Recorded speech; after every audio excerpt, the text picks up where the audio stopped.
Hanoï, le carrefour de l'ancienne rue Paul Bert et du Petit Lac, à l'heure de la sortie d'usine. Pas une seule voiture, mais beaucoup de vélos sur lesquels se déplace lentement, machinalement la foule des travailleurs, dans une régularité impressionnante.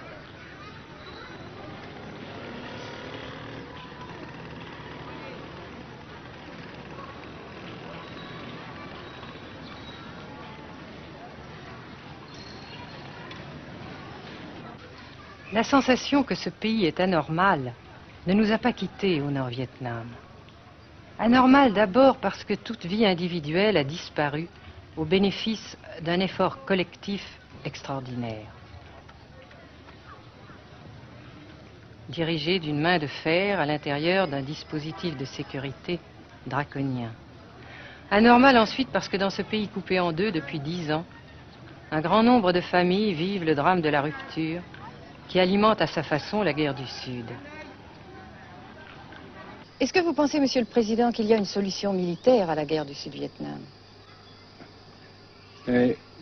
Non. Parce que vous savez que le peuple vietnam, c'est en un. Et le pays du Vietnam, c'est un. Les Américains ont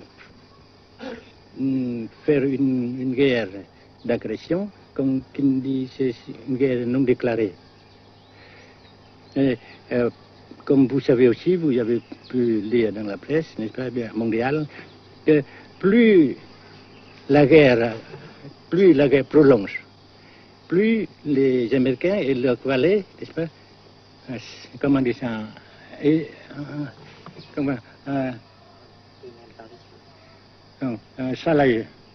s'enliser, hein?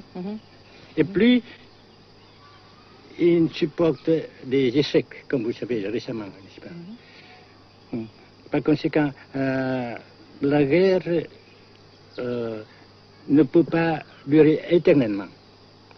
Et je suis très heureux que les politiciens haut placés français ont reconnu cela. Vous pensez que le général de Gaulle pourrait en quelque sorte, à un certain moment, arbitrer le conflit? Arbitrer, qu'est-ce que vous comprenez par le mot arbitraire? Nous ne sommes pas des équipes de football. Hein? Mais au-delà des accords de Genève, si je ne me trompe, une idée du général de Gaulle est la neutralisation de tout le sud-est asiatique. Est-ce que c'est une idée qui vous semble intéressante? Comme j'ai déjà dit quelquefois, c'est une idée intéressante. Mais ça dépend encore une fois de la volonté de ces peuples et la manière comment on procède à réaliser. C'est une grande question, n'est-ce pas? Et je ne peux pas dire que je suis d'accord.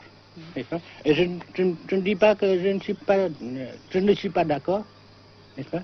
Mais parce que vous dites, par exemple, vous dites fleurs. Fleurs, il y a beaucoup de sortes de fleurs. Il y a des roses, et des blanches, des rouges, etc. Et il y a qui sont bons et d'autres qui ne sont pas bons. Mais on dit fleurs. Monsieur le Président, nous avons constaté avec chagrin qu'au cours de notre voyage au Nord-Vietnam, que l'influence française était devenue à peu près inexistante dans votre pays. Les moins de 25 ans ne comprennent plus du tout le français. Et je me demande si, à votre idée, des rapports peuvent se rétablir tels que la France continue à jouer une sorte de rôle culturel ici. Avec la France, surtout, et avec tous les autres pays. Nous voulons avoir une coopération amicale, culturelle, économique, etc. Mais je suis sûr que vous ne voulez pas avoir, n'est-ce pas, que la France ait l'influence qu'elle avait avant. C'est une autre chose. Naturellement, c'est une autre époque. Mais coopération culturelle, économique, qu'est-ce qu'il y a encore, sportive par exemple, oui. etc., n'est-ce pas, nous le désirons. Si la guerre se cristallise au sud et se poursuit encore pendant quelques années, pensez-vous que l'avenir économique du Nord-Vietnam soit viable? Je suis sûr que c'est non seulement viable, mais ça progresse. Parce que vous avez vu vous-même, vous avez constaté vous-même qu'ici, nous travaillons beaucoup, notre peuple travaille beaucoup, avec abnégation, n'est-ce pas, et avec dévouement, avec enthousiasme. Et d'un côté, nous travaillons pour, comment dirais-je, pour, principalement, n'est-ce pas, de nos propres forces, et aussi nous avons, n'est-ce pas, l'aide fraternelle des pays socialistes, n'est-ce pas. Alors, nous, jusqu'ici et après cela, n'est-ce pas, nous avons déjà réalisé des progrès. Pas très comme nous voulons, mais nous avons réalisé des progrès. Et dans l'avenir, nous progressons de même. Mais vous mentionnez là l'aide des pays socialistes. Est-ce que cette aide ne s'est pas trouvée légèrement compromise à la suite du conflit idéologique entre la Russie et la Chine? Non, parce que ces questions, n'est-ce pas, différences idéologiques entre nos différents partis frères, c'est nos affaires intérieures. Ça passera. Et l'unité, ça se fera. Mais l'aide fraternelle continue et continuera. Et c'est très précieux pour nous. Bien sûr. Mais certains ont l'impression chez nous, Monsieur le Président, que le Nord-Vietnam se trouve actuellement assez isolé, asphyxié même, et que politiquement, il pourra difficilement éviter de devenir une sorte de satellite de la Chine. Qu'est-ce qu'on peut répondre à cela? Jamais.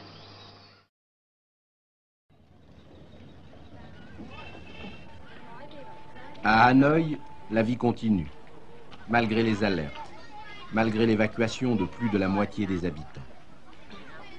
Les petits magasins de la rue de la Soie sont pour la plupart fermés.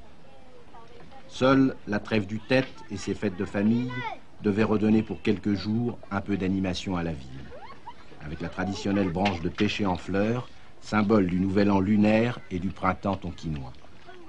La trêve, malheureusement, ne fut qu'un espoir déçu.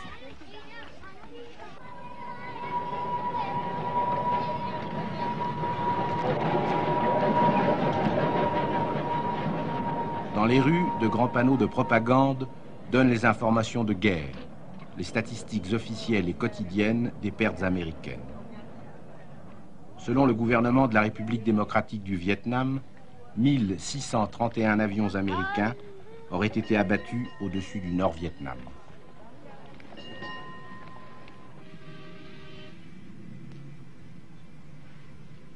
Le grand pont d'Oumer, construction métallique de 2 km de long à la sortie nord-est de Hanoï, assure toujours la traversée du fleuve Rouge. Sa sauvegarde est capitale. La défense antiaérienne du Vietnam, tant redoutée par les pilotes américains, dispose de nombreuses fusées solaires de fabrication soviétique. C'est la première fois que nous pouvons vous les montrer. Les rampes mobiles de lancement sont déplacées chaque nuit afin de déjouer les repérages.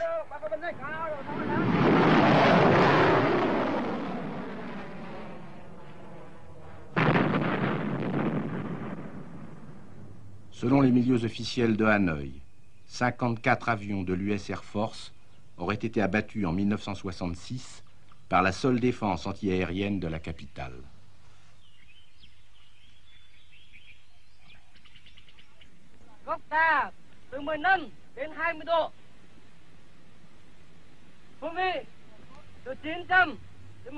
Pour la première fois également, nous avons pu voir les pilotes et les avions de chasse vietnamiens. Pour la plupart, leur formation a été assurée en URSS.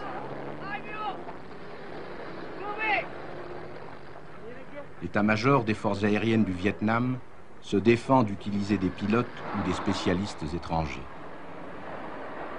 Les MiG-17 et 21 participent de plus en plus nombreux à la défense du Nord-Vietnam. Les résultats des combats aériens sont mal connus et contradictoirement mentionnés dans les communiqués vietnamiens ou américains. Le général Vo Nguyen Giap, ministre de la Défense, a répondu à nos questions concernant le point de la situation.